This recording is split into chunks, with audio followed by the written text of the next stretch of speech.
मैं साक्षी ठाकुर और ये मेरी साथी श्रुति। हम दोनों गवर्नमेंट सीनियर सेकेंडरी स्कूल सिध्यानी की छात्राएं आज आप सभी के समक्ष एक मॉडल को लेकर उपस्थित हुई हैं, जिसका शीर्षक है भूकंप रोधी निर्माण। इस मॉडल में हम आपको बताएंगे कि भूकंप रोधी और नॉर्मल घर में क्या अंतर होता है।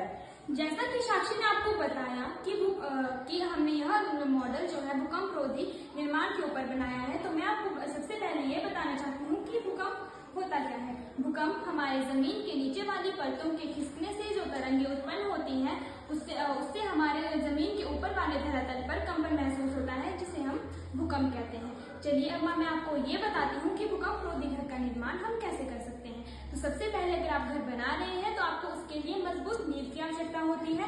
नंबर 2, हमें फ्रेम स्ट्रक्चर अच्छा चाहिए होता है, जिससे हमारे घर को सहारा मिलता है और वह गिरने से बचता है। नंबर 3, हमें सरिया उसी तरीके से लगाना चाहिए जैसे आर्किटेक्ट हमें बताए। नंबर 4, हमें सॉइल टेस्टिंग मिट्टी का परीक्षण करना चाहिए। इससे हमें यह पता चलता है कि हमारी मिट्टी कितना वजन अपने ऊपर ले सकती है। तो चलिए अब मैं अपने मॉडल से आपको दिखाती हूँ कि भूकंप रोधी घर और नॉर्मल घर में क्या अंतर है। तो क्या आप मुझे बता सकते हैं कि इन दोनों घर में क्या अंतर है, क्योंकि देखने से तो ये दोनों घर एक समान नहीं है। क्या आप मुझे बताएंगे कि इन दोनों में से कौन सा घर भूकंप रोधी है और कौन सा नॉर्मल?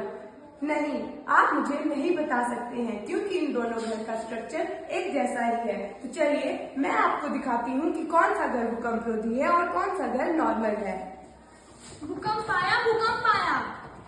तो जैसे कि आप देख रहे हैं कि भूकंप आने से नॉर्मल घर कैसे टूट गया है। अब आप इसमें अंतर बता सकते हैं कि कौन सा घर भूकंप रोधी है और कौन सा घर नॉर्मल है। भूकंप आने से नॉर्मल घर में दरारें आ गई, इसका छत टूट गया, इससे किसी व्यक्ति की जान भी जा सकती है। आपके सालों से कमाए हुए पैसों से बने घर टूट सकता है। इसलिए हमें हमेशा भूकंप रोधी घर ही बनाना चाहिए, जो कि हमारे लिए सेफ होता है और हमें कोई नुकसान से भी बचाता है। धन्यवाद।